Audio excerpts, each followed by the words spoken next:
مرحبا أهلا النوادي.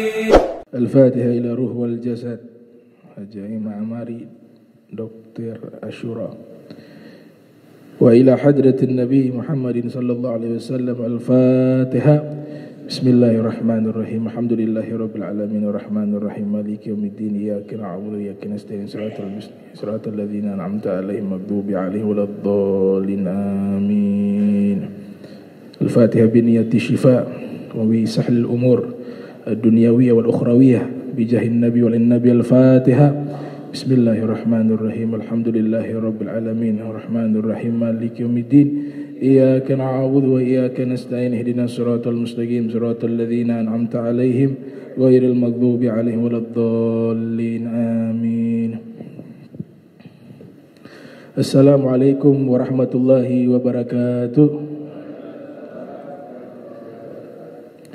Alhamdulillahi rabbil alamin. Allahumma salli wa sallim ala sayyidina Muhammadin wa ala alihi wa sahbihi ajma'in. Amma ba'du. Subhanaka la ilma lana illa ma 'allamtana innaka antal alimul hakim. Rabbi israh li sadri wa yassir li amrin wahlul 'uqdatan min lisani yafqahu qawli wasadid lisani wahdi qalbi bihaqqi sayyidina Muhammadin sallallahu alaihi wasallam. Ya man huwa fi uluwihi kain, ya man huwa fi fi'li hamid, ya man huwa fi majrihi matin. Allahumma akrimna binuril fahmi wa akhrijna min zulumatil wahmi warzuqna fahman nabiyyin wa hifdzal mursalin wa ilhama malaikatil muqarrabin. Rabbana zidna ilman wa fahma wa aqla ya akramal akramin bihaqqi sayyidina Muhammadin khatamil anbiya wal mursalin ya rahman ya rahim. Wa sallallahu ala sayyidina Muhammadin wa ala alihi wa sahbihi wa barak wa sallam walhamdulillahi rabbil alamin. Qala muallif rahimahumullah babu at-tayammumi. Ta'rifu tayammumi lugatan al-qasdu wa minhu qawlu syair tayammamtukum lamma faqadtu ulin nuha wa man lam yajid ma'an tayammama biturbi. Bab tentang tayammum. Ta'rifu tayammumi lugatan al-qasdu. Definisi tayammum secara bahasa artinya al-qasdu, bermaksud. Jadi tayammum arti secara bahasa artinya bermaksud, al-qasdu.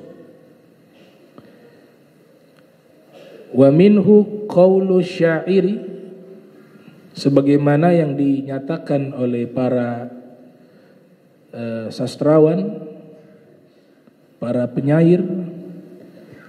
Di dalam syair mereka nyatakan tayammamtukum lamma faqadtu ulin nuha, saya bermaksud kepada kalian, ai qasadtukum. Tayammamtukum ai qasadtukum, artinya saya bermaksud kepada kalian. Lamma faqadtu ulin nuha, tatkala saya kehilangan orang-orang yang berakal sehat. An-nuha artinya akal sehat. Wa man lam yajid ma'an tayammama biturbi, dan siapa yang tidak menemukan air, dia bertayamum menggunakan debu. Jadi makna tayammum, tayammama, yatayammamu, tayammuman, dari masdar tayammuman. Tayammama, yatayammamu, tayammuman. Maknanya qasoda. Qasoda artinya bermaksud.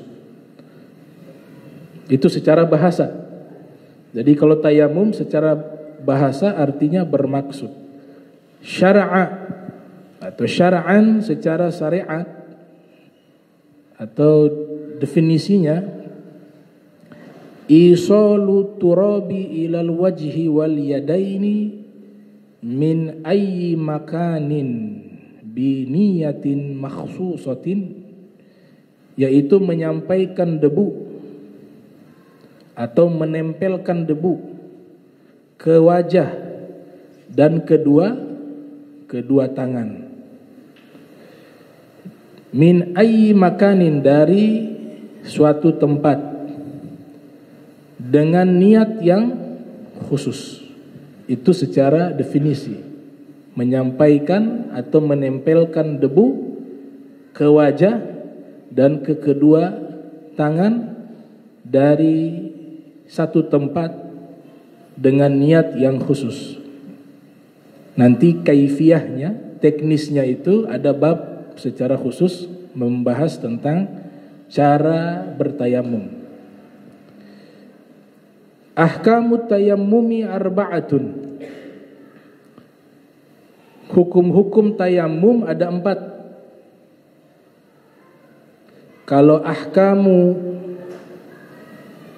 aksamul ahkami syar'iyyati sab'ah. Jenis-jenis hukum syariat ada 7.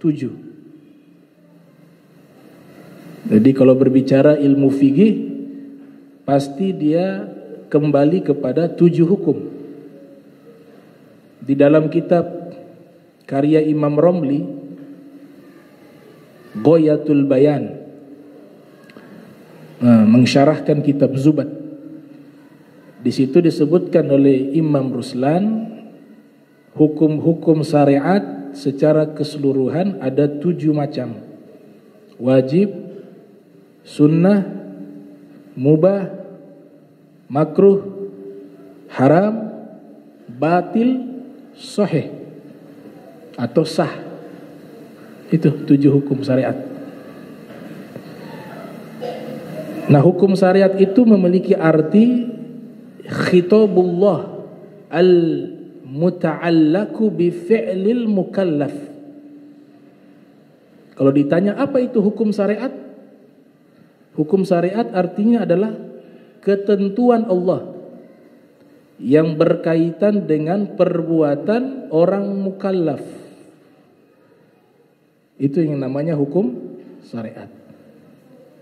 Jadi perbuatannya yang dijadikan sebagai topik kajian dalam ilmu fikih. Dia terikat dengan hukum syariat, hukum Allah Subhanahu wa ta'ala, dengan 7 hukum. Nah, sekarang mukallaf itu siapa? Mukallaf. Jadi tidak semua orang Islam mendapatkan taklif. Orang yang mendapatkan taklif disebut dengan mukallaf. Taklif itu artinya beban hukum syariat. Beban hukum syariat. Jadi tidak semua orang Islam kena beban hukum syariat. Ada satu kitab berjudul Syarhu Al-Aqidati At-Tahawiyah, menjelaskan mukallaf secara komprehensif. Yang pertama, orang tersebut muslimun. Syarat pertama mukallaf yang wajib mendapatkan beban hukum, muslim. Kalau dia bukan muslim, tidak wajib hukum syariat. Orang non muslim tidak wajib puasa.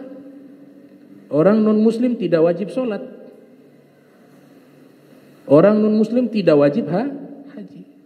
Kalau dia ikut puasa, bukan namanya ibadah puasa. Kalau dia ikut sholat, bukan namanya melaksanakan ibadah sholat. Karena tidak mendapat beban hukum. Syarat pertama dia seorang muslim. Dan Allah dengan tegas mengatakan la ikraha fid din.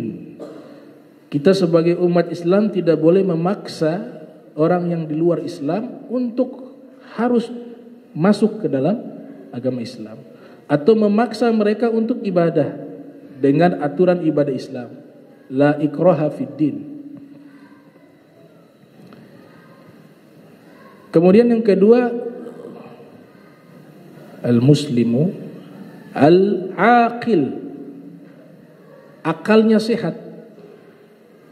Dia muslim namun akalnya tidak sehat, maka tidak mendapatkan beban taklif. Dia harus akalnya sehat. Sebagaimana hadis yang diriwayatkan oleh Imam Abu Daud di dalam sunannya, yang dilahirkan tahun 202 Hijriah, wafat 275 Hijriah, juga diriwayatkan oleh Imam Muhammad bin Isa At-Tirmidzi di dalam sunannya, yang lahir tahun 209 Hijriah, wafat 279 Hijriah, dari Sayyidina Ali bin Abi Thalib. Sayyidina Ali menyatakan Rasul sallallahu alaihi wasallam bersabda, rufi'al qalam, diangkat pena. Rufi'al qalam, diangkat pena. Makna diangkat pena, perbuatan mereka tidak dicatat. Perbuatan dosa mereka tidak dicatat. Rufi'al qalam an thalathatin, diangkat pena dari 3 golongan. Yang pertama, anin naim hatta yastayqidha, orang tidur. Orang tidur, apa yang dia ucapkan, walaupun caci maki, dia mimpi, dia keluar dari lisannya makian, cacian, maka tidak dihitung dia berdosa, karena dalam keadaan tidur, tidak sadar. Hingga dia bangun dari tidur baru dihitung. Maka ada riwayat hadis, walaupun banyak ulama hadis menolak itu sebagai hadis. Naumus shaim ibadah, tidurnya orang yang berpuasa ibadah. Nah, para ulama minal mutasawwifin, di antaranya Al-Habib Muhammad Al-Haddar dalam kitab Ramadan beliau itu menyatakan, ketika kita tidur dalam keadaan berpuasa, kita niat untuk tidur agar terhindar dari dosa, maka tidur yang niatnya seperti ini dihitung ibadah. Karena pada waktu itu syaitan nganggur, tidak bisa menggoda orang yang tidur, hanya mampu lewat mimpi.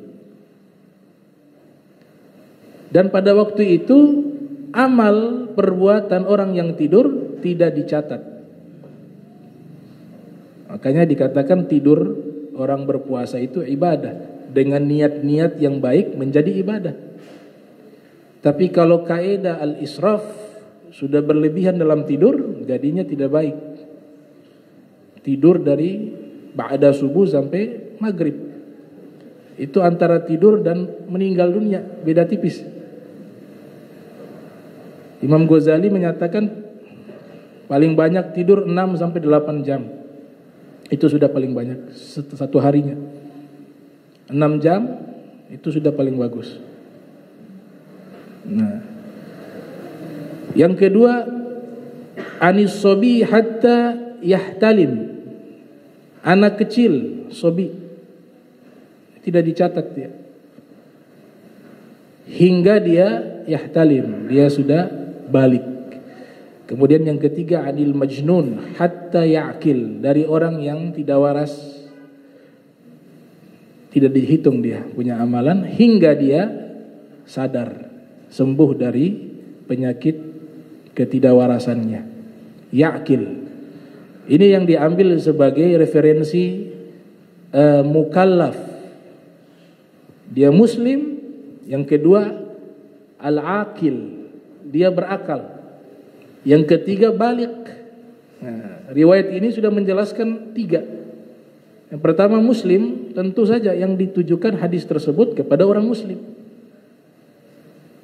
Yang kedua, Nabi sebutkan berakal, karena disebutkan ada orang tidak waras. Tidak waras tidak dihitung amalnya, berarti yang waras dihitung, maka berakal. Yang ketiga, dia harus balik, karena anak kecil tidak dihitung. Dia sudah balik, kemudian dihitung sebagai beban taklif kepadanya, disebut dengan mukallaf. Jadi mukallaf itu muslim, dia seorang muslim, akil, berakal, baligh, sudah balik, sudah masuk usia dewasa dalam perspektif fikih. Yang keempat, salimul hawas. Salimul hawas. Salimul hawas, di tasjid wawunya. Salimul hawas, indranya selamat. Indranya selamat. Ketika dia lahir, dia tidak buta tuli. Dua, buta dan tuli. Baru lahir ke dunia, na'udzubillah min zalik, matanya buta, telinganya tuli. Walaupun dia muslim, walaupun dia berakal, walaupun dia sudah balik, beban taklif tidak dibebankan kepadanya, karena tidak ada lagi ruang untuk bisa belajar. Kalau dua, telinga tidak bisa mendengar, mata tidak bisa melihat, bagaimana dia bisa belajar? Terkecuali salah satu masih bisa. Terlahir buta. Al-Habib Abdullah Al-Haddad, beliau kena penyakit cacar di usia 4 tahun yang menyusun Ratibul Haddad. Kena penyakit cacar usia 4 tahun hingga menyebabkan mata beliau buta. Tapi beliau tidak berhenti belajar, karena beban taklif tetap ada pada mereka. Bahkan beliau lebih hebat dari orang yang matanya tidak buta. Beliau berhasil menghatamkan Al-Quran dan menghafal Al-Quran. Beliau menghafal kitab-kitab hadis Nabi, sampai disebutkan dalam riwayat beliau berhasil menghafal kutubu sittah. Bukhari, Sahih Muslim, Sunan Abi Daud, Sunan At-Tirmidzi, Sunan An-Nasai, Sunan Ibn Majah. Beliau hafal Al-Quran, hafal kutubu sittah, hafal. Solatnya dalam keadaan seperti itu, solatnya diriwayatkan oleh Al-Habib Abdullah Bil-Fiqih, yang juga mulazamah dengan beliau, selalu menemani beliau di dalam belajar. Al-Habib Abdullah Bil-Fiqih mengatakan, saya dengan Imam Haddad ketika belajar kami sama-sama sungguh-sungguh, tapi ketika sudah dewasa beliau melampaui saya dari sisi magam kewalian, dari sisi ilmu, dari sisi ibadah. Al-Habib Abdullah menjadi saksi mata bagaimana kesungguhan Al-Habib Abdullah Al-Haddad, walaupun dalam kondisi mata beliau tidak bisa melihat, dari usia anak-anak beliau sudah menghafal Al-Quran, menghafal kitab-kitab hadis Nabi, dan solat yang beliau lakukan setiap harinya kurang lebih 300 rakaat di usia masih anak-anak. Solat subuhnya beliau 40 tahun menggunakan wudu isya. 40 tahun solat subuh menggunakan wudu isya. Artinya di sepanjang malam beliau hidupkan dengan ibadah, tidak tidur, karena tidur membatalkan wudu. Kalau di dalam biografi disebutkan banyak ulama-ulama seperti Syekh Abdul Qadir Jailani, Syekh Abu Bakar bin Salim, Al-Imam Ali Zainul Abidin, termasuk Al-Imamul Haddad, selalu disebutkan mereka sholat subuh menggunakan wudu isya. Itu memiliki arti sepanjang malam mereka tidak tidur, mereka qiyamul lail, menghidupkan malam dengan sholat. 40 tahun menggunakan wudu isya. Ada di antara kita 40 tahun sholat subuh menggunakan wudu duha. Wudu duha. Udah jam 7, jam 8 baru kita wudu duha, sholat subuh. Tapi kalau Imam Haddad sholat subuh pakai wudu isya. Itu menunjukkan kesungguhan beliau. Bahkan dikatakan as-sidqu sulamun ila kulli khairin. As-sidqu sulamun ila kulli khairin. Kesungguhan itu adalah tangga menuju kepada seluruh kebaikan.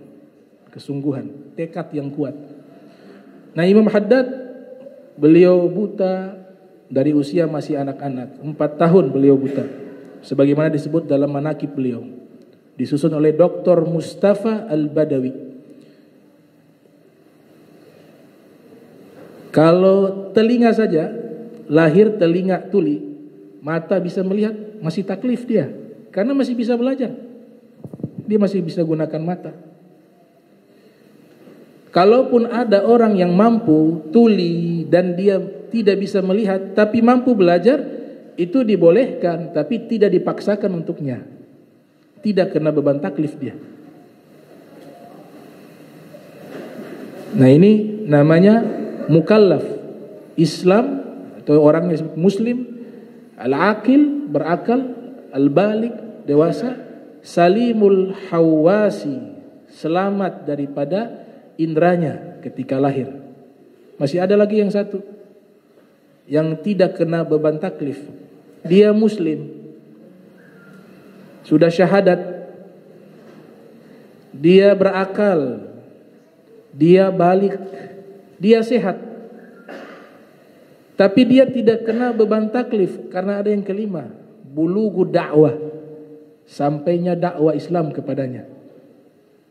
Dia hanya tahu syahadat saja. Tidak ada guru, tidak ada televisi, tidak ada internet, informasi-informasi tentang pendidikan agama Islam yang berkaitan dengan kewajiban sholat, puasa, zakat, haji. Dia tidak tahu, tinggal di tengah hutan. Dia tidak kena beban taklif.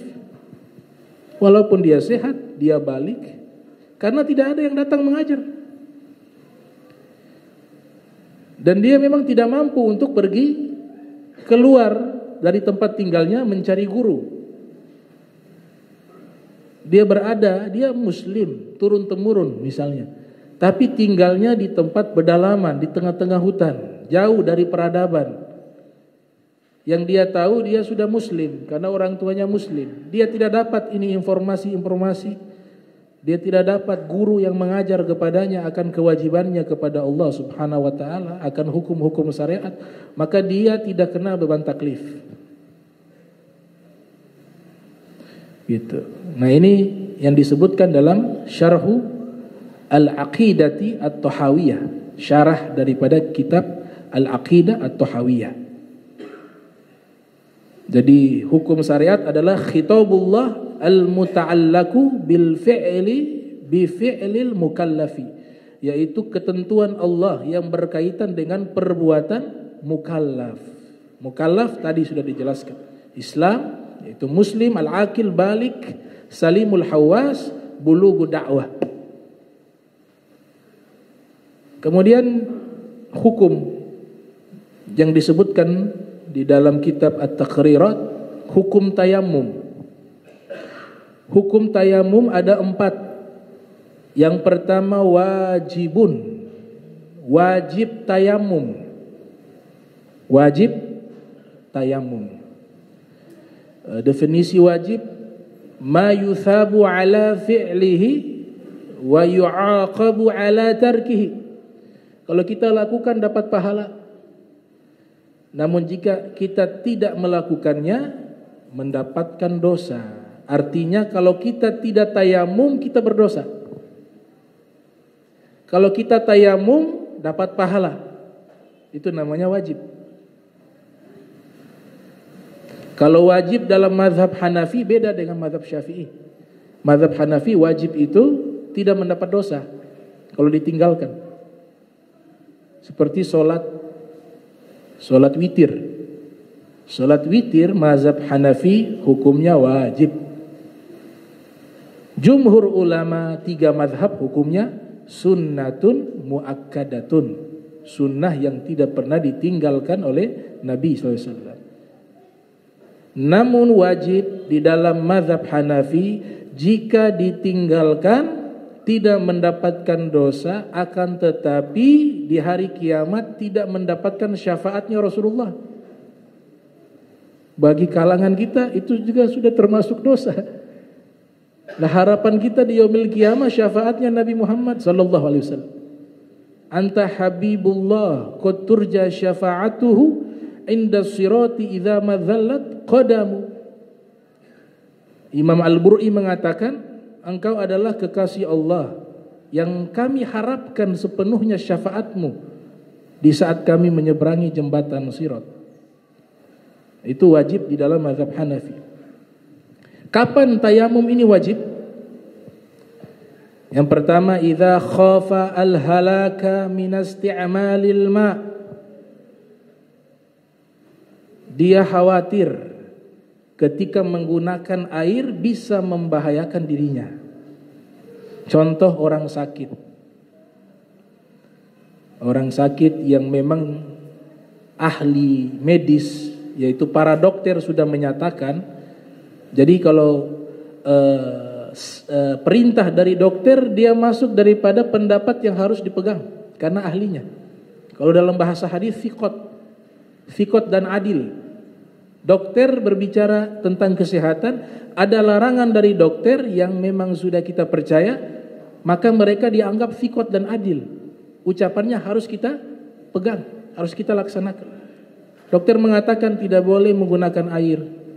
Kalau kau lakukan, penyakitnya tambah lama sembuh. Tidak membahayakan, tapi penyakitnya tambah lama sembuh. Maka pakai tayamum. Atau membahayakan dirimu menggunakan air, pakai tayamum. Bisa menyebabkan mudarat bagi dirimu, pakai tayamum. Itu hukumnya wajib. Kalau kita langgar, kita yang berdosa. Oh, saya setingkat ma'rifat, keyakinan saya secara medis mengatakan begini, tapi saya yakin kuasanya Allah Subhanahu wa taala. Saya tetap menggunakan air. Dia sudah melawan syariat. Syariat mengatakan wajib kalau sudah ada informasi membahayakan dirinya dari ahli medis yang sudah menyatakan hal itu. Ada satu kitab fikih.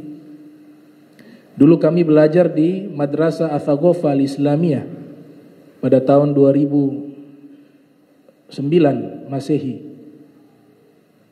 Satu kitab fikih sangat bagus fikihnya. Disusun oleh Al-Habib Abdurrahman bin Saqqaf As-Saqqaf. Al-Habib Abdurrahman bin Saqqaf As-Saqqaf. Berjudul Ad-Durus Al-Fiqhiyah. Jadi dia sistemnya sistematis berjilid-jilid. Jilid pertama masalah mabadi fi fikhi, prinsip-prinsip ajaran fikih. Apa itu sunnah, apa itu wajib, yang sederhana. Nanti naik juz 2. Sudah ada peningkatan. Dan dia punya metodologi kitab tersebut itu soal tanya jawab. Ada pertanyaan, ada jawaban. Ada pertanyaan. Apa itu sunnah? Dijawab. Apa itu wajib? Dijawab. Begitu. Bagus kitab fikih itu. Fikih Syafi'i. Judulnya Ad-Durus Al-Fiqhiyah. Nah, saya masih ingat di juz keempat, di mukaddimah, di awal-awal kitab tersebut, juz keempat, di situ diceritakan satu riwayat. Ada sahabat yang baru masuk Islam bernama Ammar bin As. Baru masuk Islam. Ketika baru masuk Islam kurang lebih 3 bulan setelah masuk Islam, Nabi berikan tugas kepadanya memimpin pasukan yang jumlahnya kurang lebih hampir 300 orang. Undang-undang yang dibuat oleh Nabi Muhammad SAW pada waktu itu, siapa yang memimpin pasukan, dia juga yang menjadi imam sholat. Bahkan Nabi memberikan wasiat, man ata'a amiri faqad ata'ani. Siapa yang taat kepada amirku, maka dia telah taat kepadaku. Berangkatlah ini pasukan yang dipimpin oleh Ammar bin As. Sampai di tengah perjalanan mereka, musim dingin. Ammar bin As tidur di malam itu kedinginan. Begitu dinginnya cuaca, akhirnya Ammar bin As al-ihtilam, mimpi basah. Mimpi. keluar air mani. Harusnya dia mandi. Ternyata waktu bangun sudah tiba waktu sholat subuh. Nah, ini dilematis. Di satu sisi beliau coba untuk wudu saja tidak mampu. Wudu ada air, tapi ketika mau wudu tidak mampu, apalagi mandi karena cuaca begitu dingin. Tapi di sisi yang lain beliau harus mengimami sholat. Beliau putuskan jadi imam dalam keadaan janabah. Nah, sebelum beliau menjadi imam, beliau bertayamum.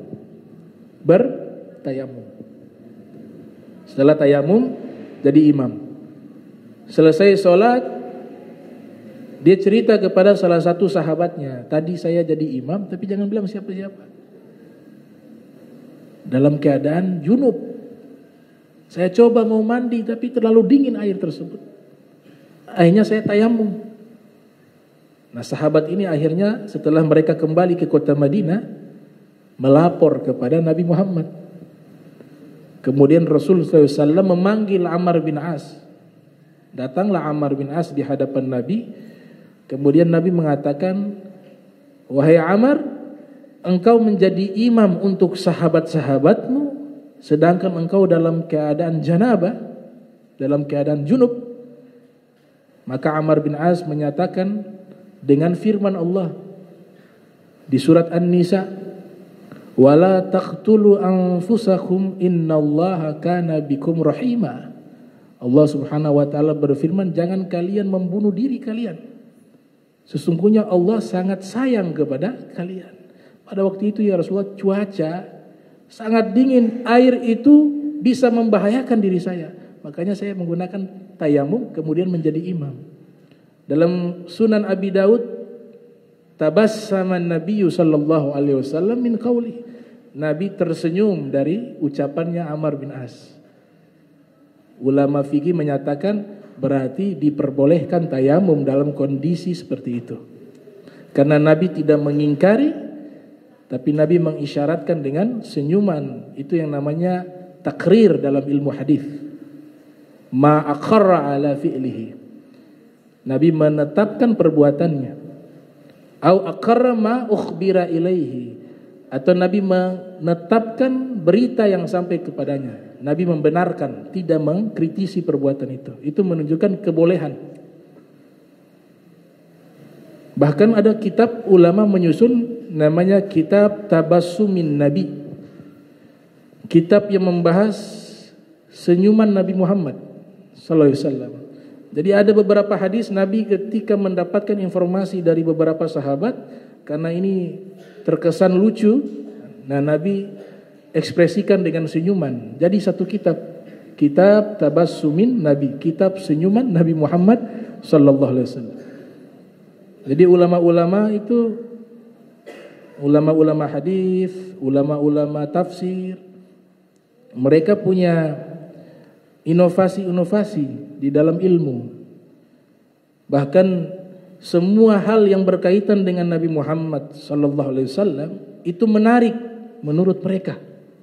Dan memang Nabi sallallahu alaihi wasallam satu-satunya manusia yang semua kehidupannya itu direkam dari keseluruhannya, mulai dari sebelum lahir sampai beliau meninggal dunia. Itu hanya Nabi Muhammad sallallahu alaihi wasallam. Maka semua itu penting bagi ulama hadis. Nabi punya candaan. Ada ulama kumpulkan bab tentang mizahun Nabi, candaan Nabi Muhammad. Jadi satu kitab membahas bagaimana Nabi bercanda. Ada juga orang-orang yang Nabi pernah membonceng mereka di atas kendaraannya. Jadi satu kitab. Kitabun fihi ma'rifatu asami ardafin Nabi sallallahu alaihi wasallam. Kitab yang membahas nama-nama orang yang pernah digonceng oleh Nabi sallallahu alaihi wasallam. Jadi satu kitab karya Ibnu Mandeh. Dan juga senyuman Nabi Muhammad SAW juga dikumpulkan riwayat-riwayat di saat Nabi tersenyum. Itu menjadi satu kitab, kitab Tabassumin Nabi sallallahu alaihi wasallam. Kitab membahas senyuman Nabi Muhammad sallallahu alaihi wasallam. Nah, ini namanya rukhsah, kemudahan yang Allah berikan. Profesor Dr. As-Sayyid Muhammad ibn Alwi Al-Maliki Al-Hasani Di dalam kitab Syaraful Ummatil Muhammadiyah, di bagian awal kitab tersebut beliau menyatakan bahwa tayamum Allah berikan secara khusus untuk syariat Nabi Muhammad sallallahu alaihi wasallam.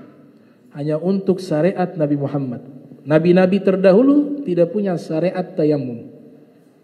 Hanya umat Nabi Muhammad sallallahu alaihi wasallam. Nah, kalau kita mengambil ini dispensasi, ini kemudahan, dapat pahala lebih. Orang yang safar perjalanan jauh sudah marhalatain 83 km atau 90 km tagriba kira-kira, maka di saat itu sudah dibolehkan dia mengqashar salat sekaligus menjamak salat. Nah, orang yang mengqashar salat dan menjamak dalam keadaan tersebut pahalanya lebih besar daripada salat secara sempurna. Salat duhur 4 rakaat, salat asar 4 rakaat, dia jamak menjadi 2-2. Nah, ketika dia salat 2-2, duhur 2 rakaat dijamak dengan asar 2 rakaat, maka pahalanya lebih besar dibanding dia salat 4 rakaat atau 4 rakaat dia jamak.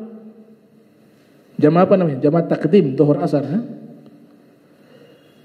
4 rakaat dia jamak tapi tidak diqashar, padahal keadaan sudah lewat batasan jarak safar marhalatain. Maka pahala yang 2 rakaat yang dia qashar itu lebih besar dibanding yang dia jamak 4 rakaat. Atau sebaliknya, saya masih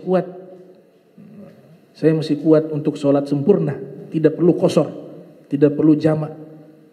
Saya ingin mendapatkan pahala yang lebih besar dengan banyaknya rakaat. Justru terbalik, itu pahalanya makin sedikit.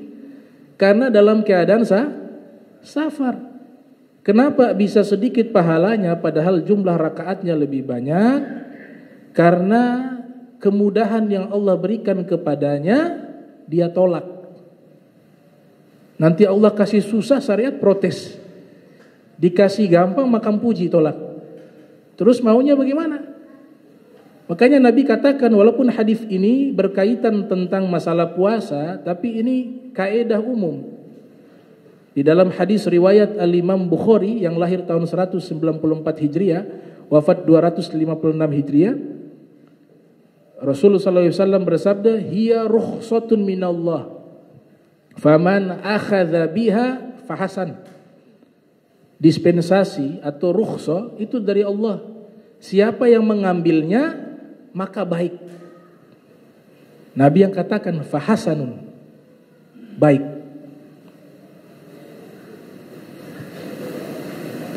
Idza khafa al-halaka min isti'malil ma' wa idza faqada al-ma'a hissa. Jadi wajib menggunakan tayamum jika khawatir membahayakan dirinya. Atau tidak mendapatkan air. Tidak mendapatkan air. Di kampungnya, di kampung sebelahnya, semuanya tidak ada air. Cuma kalau di Ternate kayaknya selama-lamanya tidak boleh pakai tayamum. Lautan berapa sih jarak? Dekat. Jadi Ternate itu tidak bisa menggunakan rukhsah tayamum. Sejauh-jauhnya Ternate tidak sampai jarak keluar dari marhalatain. Kalau hanya di sekitar Pulau Ternate. Di depan lautan bisa digunakan berwudu, bisa digunakan mandi janabah. Tapi mungkin di Halmahera bisa terjadi itu. Karena luas. Nah, kalau tidak mendapatkan air, wajib dia bertayamum untuk melaksanakan sholat.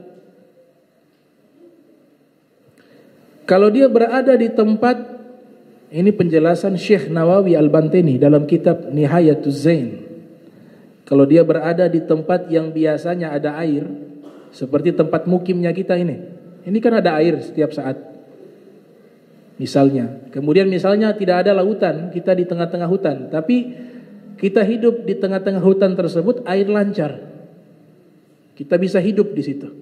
Tiba-tiba airnya padam, habis air sesaat atau sementara, kita bertayamum.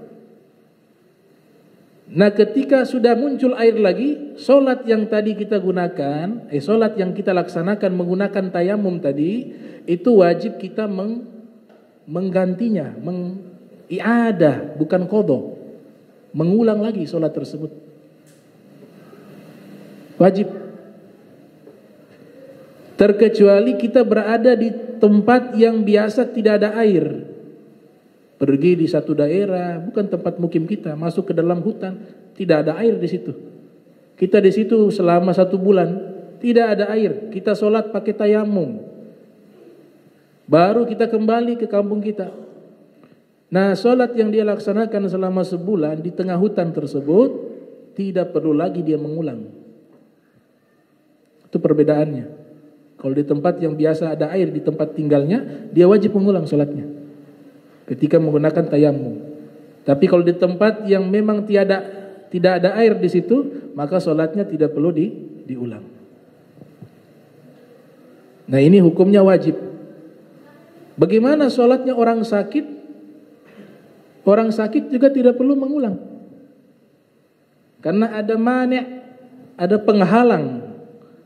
Disebabkan oleh sakit, dia solat pakai tayamum.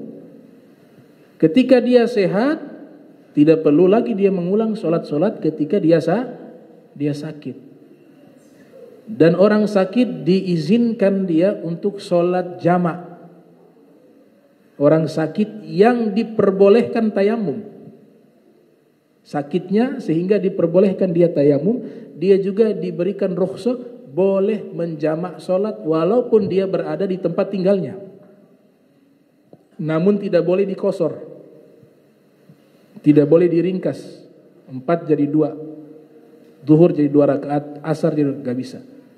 Tapi boleh dia menjamak. Ini hukum tayamum yang pertama, hukum Jawa wajib. Jadi rukhsah ini kita gunakan. Rukhsah ini kita gunakan. Ada ungkapan mengatakan karena rukhsah tidak dia ambil, akhirnya membahayakan dirinya. Ungkapan ini menyatakan adun akilun khairun min siddiqin jahilin atau min sadiqin jahilin. Musuh yang berakal, musuh yang pandai lebih baik dari teman dekat yang bodoh. Ini sejarah ungkapan ini bisa keluar karena sebab masalah tayamum. Jadi 2 orang sahabat dekat ini pergi melakukan safar, perjalanan jauh di tengah gurun pasir. Pasokan air yang mereka bawa hanya khusus untuk minum. Nah, ini kalau air yang dibawa hanya khusus untuk minum saja, jangan digunakan wudu. Nah, ini temannya ini, teman dekatnya ini tidak paham masalah ini. Dia sudah wanti-wanti, perjalanan masih panjang. Bisa dibayangkan tengah gurun pasir, air terbatas, perjalanan masih jauh. Orangnya baik, rajin ibadah, tapi tidak diiringi dengan ilmu. Kawan yang satu ini mengatakan ini air untuk minum ya. Kalau tiba waktu sholat, jangan gunakan ini, kita tayamum. Di perjalanan, tengah perjalanan, teman yang punya air ini menitipkan kepada temannya yang kurang paham tentang masalah ini. Dia katakan, saya mau buang air kecil, tolong air dijaga ya. Perjalanan masih panjang itu. Dia buang air kecil. Temannya lihat matahari, oh sudah masuk sholat zuhur ini. Matahari tengah agak mencung ke barat. Dia lupa itu wasiat dari temannya. Dia buru-buru sholat. Air minum yang hanya sisa 1 botol itu dipakai wudu. Pakai wudu. Kemudian temannya selesai menyelesaikan hajatnya, buang air kecil, dia datangi kawannya yang pegang botol itu sudah kosong. Di mana airnya di mana? Saya gunakan wudu, sudah waktu sholat. Dia bilang, ente bahlul. Kita berdua mati di sini. Itu diceritakan dalam kitab tuh. Akhirnya dua-duanya meninggal dunia. Dua-duanya meninggal dunia. Perjalanan masih berbulan-bulan, air sudah habis. Digunakan wudu. Keluarlah ungkapan adun akhilun khairun min sadikin jahilin. Musuh yang berakal lebih baik daripada teman dekat yang bodoh. Karena kebodohannya bisa membahayakan temannya. Bahkan bisa membunuh teman. Itu. Digunakan. Itu yang pertama, hukumnya wajib. Jadi wajib itu kalau membahayakan diri kita, maka kita tayamum. Atau kehilangan air tidak ada, ya kita gunakan. Itu tayamum. Hukum yang kedua mubah. Hukumnya mubah.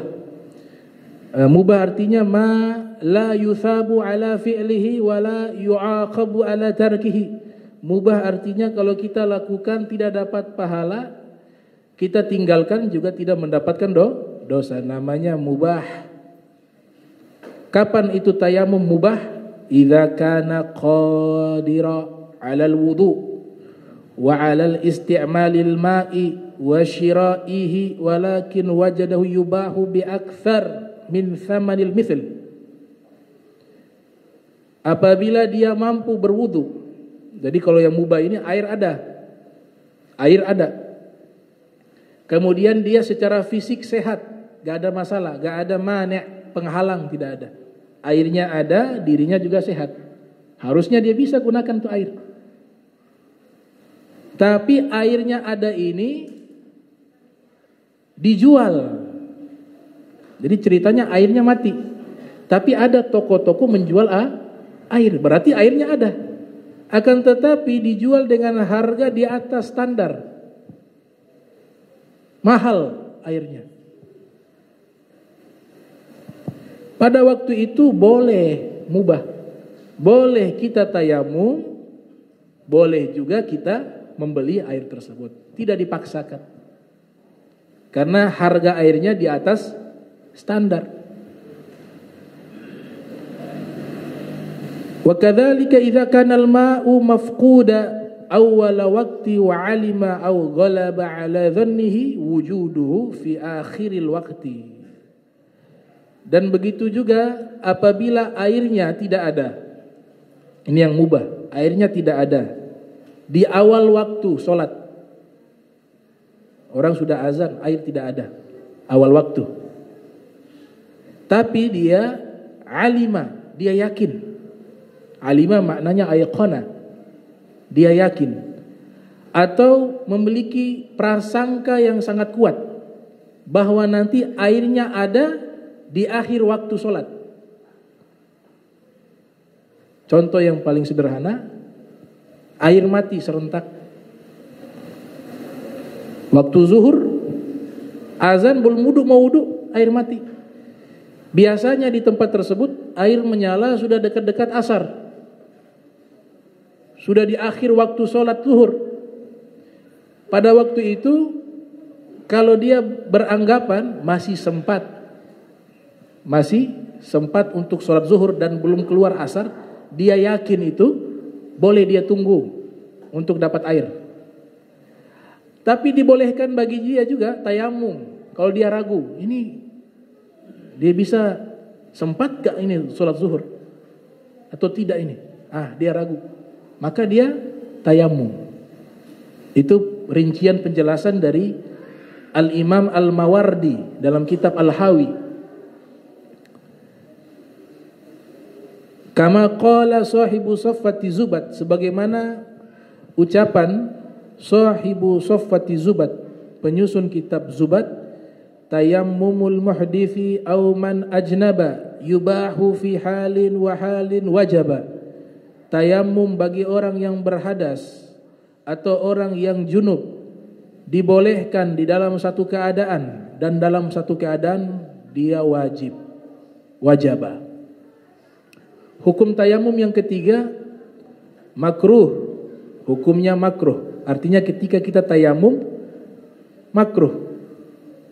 Yang ketiga, makruh artinya ma yuthabu ala tarkihi wa la yu'aqabu ala fi'lihi. Kalau kita tinggalkan dapat pahala, tapi kalau kita kerjakan tidak mendapatkan dosa. Artinya kita tidak lakukan lebih bagus, dapat pahala. Itu namanya makruh. Kapan tayamum itu makruh? I'adatut tayammumi, mengulang-ulang tayamum. Jadi tayamum itu hanya bisa digunakan satu kali fardu. Kita tayamum zuhur kita tayamum, kemudian nanti masuk asar harus tayamum lagi. Dia hanya satu kali pakai untuk fardu. Nah ini dia gunakan tayamum, dia tajdid tayamum, jadi tayamum ulang. Sebagaimana wudu kan ada yang namanya sunnah, tajdidul wudu. Wudunya belum batal tapi dia wudu lagi. Itu di Imam Nawawi nyatakan ada 5 rincian keadaan dia menjadi sunnah. Jadi tidak semua tajdidul wudu itu sunnah, tapi hukum asalnya sunnah. Cuma ini kan panjang, 5 ini nanti pembahasan masalah wudu.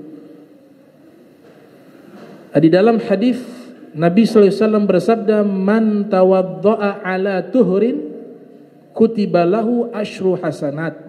Siapa yang berwudu dalam keadaan suci, maknanya dalam keadaan masih berwudu, dia wudu tidak batal, kemudian dia wudu lagi. Bukan yang awal. Kalau awal makruh, sudah selesai wudu ulang lagi wudu, makruh. Ini ceritanya waktu sudah panjang, tapi dia belum batal. Untuk menghilangkan ragu-ragu, ini saya sudah batal wudu atau belum ya? Wudu lagi, dapat pahala dia. Menghilangkan keraguan. Atau untuk menjaga dirinya selalu dalam keadaan berwudu. Kata Nabi, man tawaddaa ala tuhrin kutiba lahu asyru hasanat. Siapa yang berwudu di atas kesucian, dia sudah berwudu, Allah tulis baginya 10 pahala, 10 kebaikan. Namun ini hanya berlaku kepada wudu, bukan tayamum. Dia tajdidut tayamum. Tayamum lagi hanya terbatas kepada wudu. Dan caranya wudu itu hanya wajah dan tangan. Jangan rambut sama kaki dipakai lagi. Wajah dan kedua tangan. Ada satu kisah diriwayatkan dalam kitab Sahih Al-Bukhari dan Sahih Muslim. Ammar bin Yasir, sahabat Nabi. Ammar bin Yasir mengatakan, ba'athani Rasul sallallahu alaihi wasallam ila hajatin. Nabi sallallahu alaihi wasallam mengutus saya, memerintahkan saya pergi dalam satu urusan. Kemudian di tengah perjalanan saya janabah, hadas besar. Falam ajid ma'an. Saya cari air, tidak ada air. Maka saya bertayamum, tapi caranya belum tahu. Dapat informasi ada kalau tidak ada air boleh tayamum. Ammar bin Yasir tidak mendapatkan informasi cara bertayamum. Kemudian beliau beristihad. Tafarragtu, saya berguling-guling fis sa'id, di tanah. Jadi tayamumnya berguling-guling di tanah. Kama tufarrigu dabbah, sebagaimana hewan berguling-guling di atas tanah. Kembali beliau ke kota Madinah, kemudian melaporkan apa yang beliau lakukan kepada Nabi Muhammad sallallahu alaihi wasallam. Nabi Muhammad tertawa, tabassam, tersenyum, tertawa. Kemudian Nabi mengatakan, innama kana yakfika antasna'a hakadha. Wahai Ammar, cukup saja kau lakukan begini. Nabi contohkan langsung di muka dan di tangan, tidak perlu guling-guling. Itu. Jadi syariat ini tidak mempersulit orang. Dan rukhsah tidak boleh dijadikan sebagai alasan bermaksiat. Ar-rukhas la tunatu bil ma'asi. Dalam kaidah usul fikih bahwa rukhsah tidak boleh dijadikan alasan untuk bermaksiat. Misalnya, air tidak ada. Air tidak ada. Kemudian karena dia rukhsah, menganggap ini rukhsah tidak ada air, dia lihat tetangga punya air. Untuk menghilangkan rukhsah, dia harus sholat menggunakan air. Dia mencuri air tersebut untuk gunakan wudu. Amalnya amal baik, sholat, wudu untuk sholat, tapi airnya lewat mencuri. Muncul pertanyaan, kalau dia sholat sah tidak? Sah tidak sholatnya? Kalau dia punya rukun-rukun sholat, dia penuhi takbiratul ihram, kemudian baca surat Fatihah, ruku, sujud, sampai salam, secara fikih hukumnya sah. Sah sholatnya. Tapi tidak diterima oleh Allah. Sah dan diterima itu beda. Sah itu kewajiban kita telah gugur, tapi pahala belum tentu kita dapat. Sekali lagi ya, sah itu menggugurkan kewajiban kita, tapi pahala belum tentu kita dapat. Makanya Hasan Al-Basri mengatakan, ukuran pahala solat yang kalian lakukan dihitung seberapa lama kalian khusyuk dalam solat. Kalau sepanjang solat dari awal sampai akhir, dia khusyuk hanya bagian akhir, pas salam baru khusyuk, ya dia punya pahala di situ. Tapi solatnya sah, karena rukun-rukun dia sudah laksanakan. Kalau sah, kewajibannya telah gugur.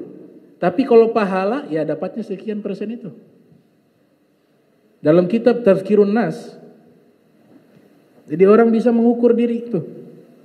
Kalau memang gak bisa khusyuk dari awal sampai akhir, dia usahakan wajib dia sholat berjamaah.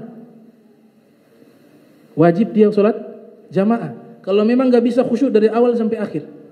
Ternyata hikmah sholat berjamaah diantaranya disebutkan dalam kitab Tazkirun Nas oleh Al-Habib Ahmad bin Hasan Al-Attas. Itu dalam satu riwayat, malaikat diutus oleh Allah mendatangi satu masjid. Mereka sedang sholat berjamaah. Kemudian Allah perintahkan coba survei, cari tahu imamnya terlebih dahulu.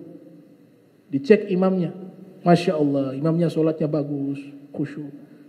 Cek saf pertama, wah di pasar semua pikirannya. Yang kedua di kantor, yang ketiga di game, semuanya begitu.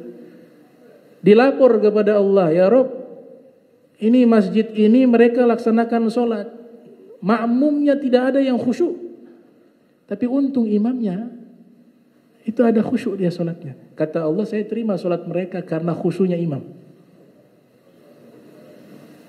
Ini salah satu fadail sholat berjamaah. Tugas berikutnya, datang malaikat ke satu masjid, masjid yang berbeda, bukan Masjid Al-Amin, bukan masjid di Ternate, bukan. Datang malaikat, ternyata imamnya tidak khusyuk. Malaikat cari saf pertama, alhamdulillah saf pertama ada satu orang khusyuk. Saf kedua, ketiga tidak ada yang khusyuk. Dilapor lagi, ya Rob, ini imamnya berantakan. Mana imam berantakan, pasti makmum juga berantakan. Oh tidak ya Rob, satu orang di saf pertama dia khusyuk, satu orang. Kata Allah, saya terima solatnya imam dan makmum semuanya karena berkat satu orang khusyuk dalam solat tersebut.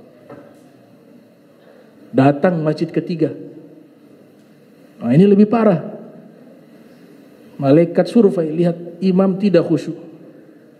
Saf pertama dari awal sampai akhir tidak ada yang khusyuk. Saf kedua tidak ada yang khusyuk. Saf ketiga tidak. Satu masjid tidak ada yang khusyuk. Kira-kira mereka buat apa dalam masjid? Malaikat malu mau lapor kepada Allah. Ini semuanya dalam masjid gak ada yang khusyuk. Kira-kira apa yang disampaikan kepada Allah Subhanahu wa ta'ala? Malu ini malaikat.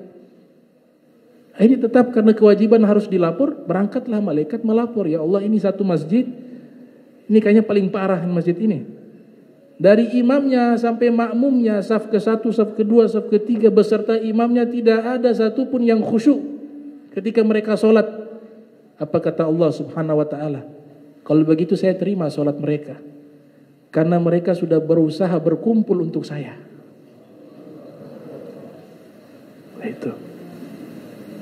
Nah itu yang disebut dalam hadis al-jama'atu rahmah.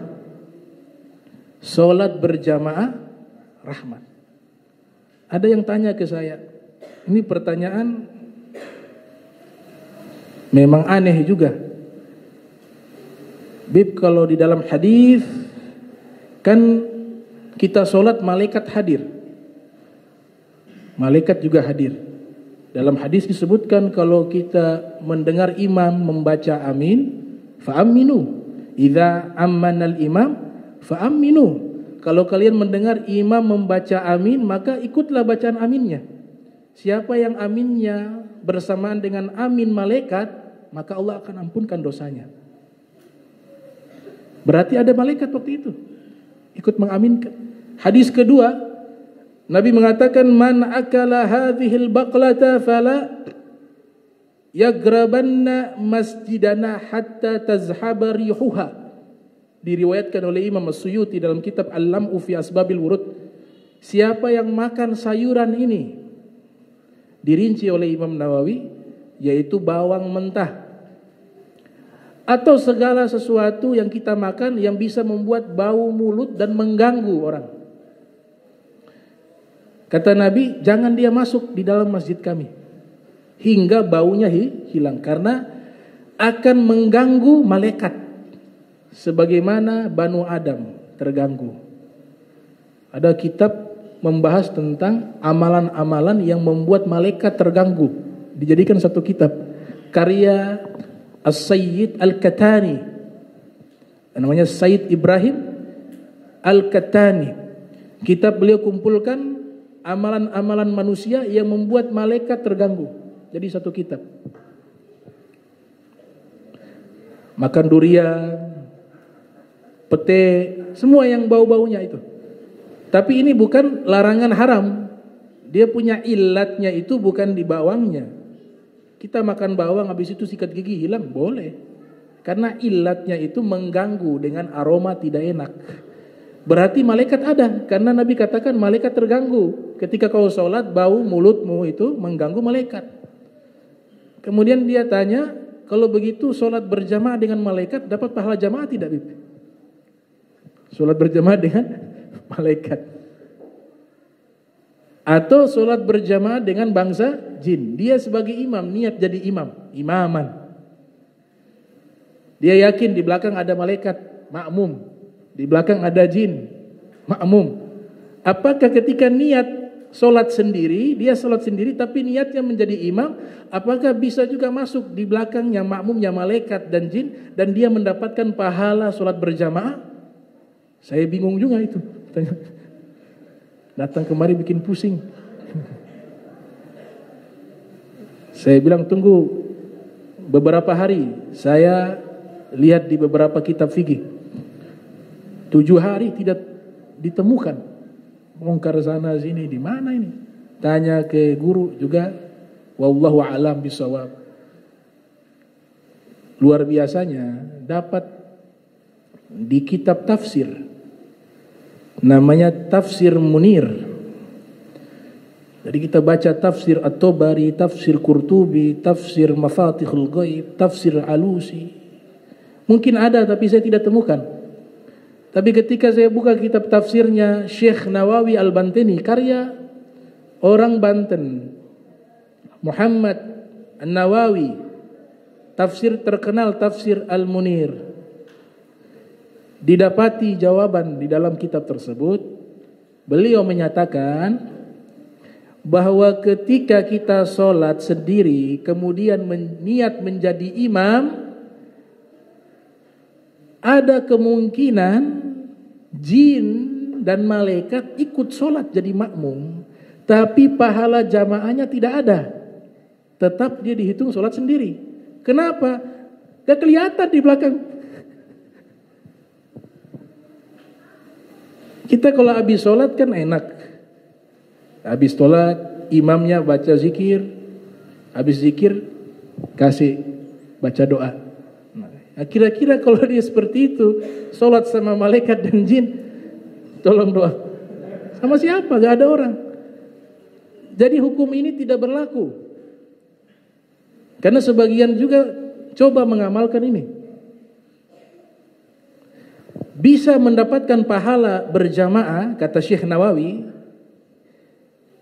jikalau dia sholat sebagai imam dan dia manusia, sedangkan makmumnya adalah malaikat atau jin, bisa mendapatkan pahala sholat berjamaah jika malaikat dan jin menampakkan wujudnya. Jadi kita sholat imam antara. Awalnya kan tidak ada. Pas sudah musalam, assalamualaikum, tahu-tahu sudah ada. Itu imam pasti lari dia.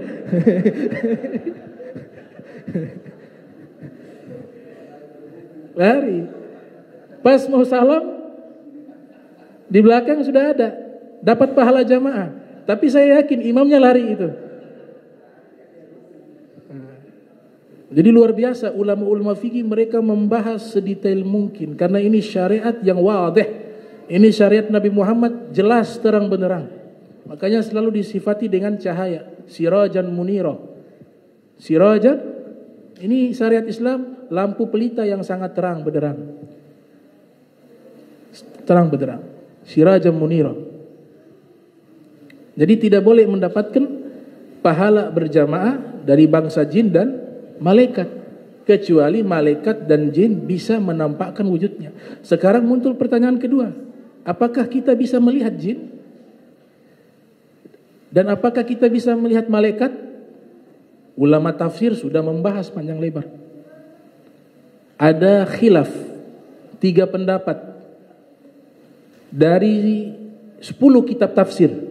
Tafsir Qurtubi, tafsir Ibn Kathir, tafsir Ma'alimut Tanzil, tafsir At-Tabari, tafsir Al-Imam Nasafi, tafsir Munir, tafsir Baydawi.